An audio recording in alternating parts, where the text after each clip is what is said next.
Halo Bunda, pada kesempatan kali ini kita akan membahas mengenai gigi dan mulut yang sehat pada ibu hamil.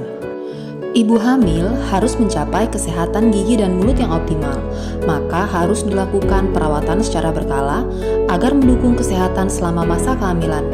Namun, ibu hamil seringkali mengabaikan kebersihan dirinya, termasuk kebersihan giginya, sehingga ibu hamil sangat rawan atau peka terhadap penyakit gigi dan mulut. Lalu, apa saja masalah gigi dan mulut pada ibu hamil? Pertama adalah gigi berlubang atau karies gigi. Yang menyebabkan proses gigi berlubang semakin cepat pada masa kehamilan adalah karena pH air liur yang lebih asam dan ibu hamil lebih sering mengkonsumsi makan makanan yang banyak mengandung gula. Selain itu, rasa mual dan muntah membuat wanita hamil malas memelihara kebersihan rongga mulutnya. Akibatnya, dapat mempercepat proses terjadinya gigi berlubang. Gigi berlubang yang tidak dirawat akan menyebabkan rasa ngilu, sakit berdenyut, dan pipi menjadi bengkak. Yang kedua adalah radang gusi atau gingivitis. Gusi yang mengalami peradangan pada masa kehamilan paling sering terlihat di gusi bagian depan mulut. Penyebabnya adalah meningkatnya hormon pada ibu hamil dan vaskularisasi pada gusi, sehingga memberikan respon yang berlebihan terhadap faktor iritasi lokal seperti plak bakteri dan sisa-sisa makanan maupun karang gigi yang tidak dibersihkan. Yang ketiga adalah tumor kehamilan atau epulis gravidarum. Tumor ini tidak berbahaya, tetapi dapat menyebabkan ketidaknyamanan.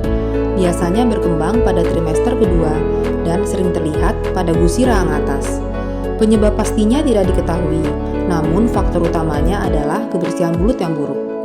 Selain itu, penyebab lainnya adalah trauma, hormon yang meningkat, dan pembuluh darah yang pecah. Tumor kehamilan ini akan menghilang setelah bayi lahir. Lalu, apa saja dampak jika ibu hamil tidak menjaga kesehatan gigi dan mulutnya?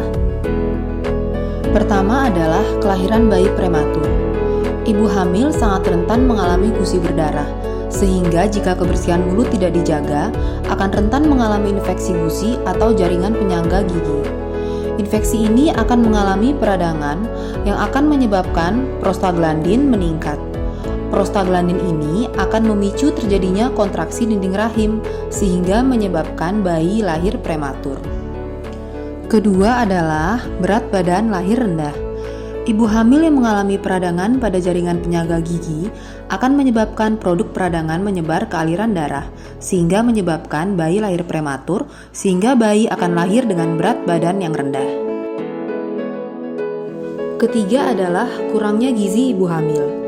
Ibu hamil yang mengalami gigi berlubang atau radang pada gusi biasanya akan merasakan nyeri atau sakit, sehingga akan membuat ibu hamil malas makan atau asupan makanannya terhambat, yang berakibat berkurangnya gizi pada ibu hamil.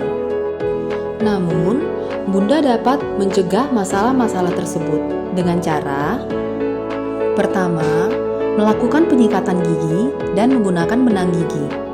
Sikat gigi minimal 2 kali sehari, pagi hari dan malam sebelum tidur, sangat berguna untuk membersihkan plak pada gigi.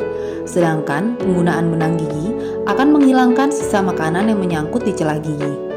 Dengan sikat gigi dan penggunaan benang gigi akan menyebabkan gigi menjadi sehat dan mencegah terjadinya gigi berlubang.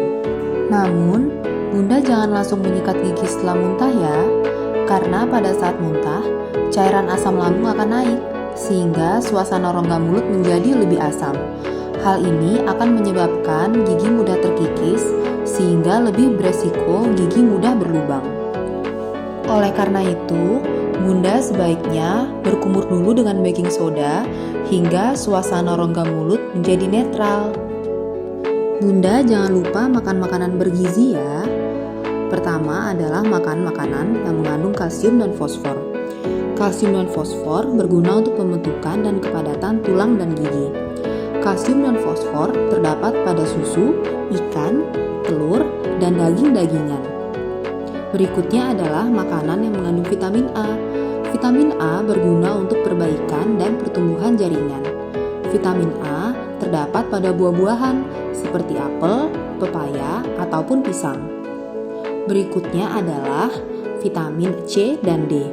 Vitamin C dan D berguna untuk mempertahankan ketersediaan kalsium dan fosfor. Vitamin C dan D ini juga terdapat pada sayur-sayuran seperti tomat, bayam, dan brokoli. Oh iya Bunda, hindari makan makanan yang manis ya Bun, terutama di luar jam makan, karena akan memicu terjadinya gigi berlubang. Selain itu, jangan lupa konsumsi air putih yang cukup. Air putih sangat berguna untuk sirkulasi janin, menjaga kebutuhan air ketuban, dan meningkatkan volume darah. Bunda, jangan lupa melakukan pemeriksaan kesehatan gigi dan mulut ke dokter gigi ya, agar dokter gigi dapat memberikan saran atau obat yang aman sesuai kondisi Bunda, terutama pada trimester kedua ya Bun, karena pada periode ini adalah fase yang paling aman dan nyaman pada ibu hamil. Pada trimester kedua, pembentukan organ sudah mulai lengkap dan ukuran janin juga sudah berukuran sedang sehingga nyaman untuk perawatan gigi. Keluhan mual lemas juga berkurang pada saat trimester kedua.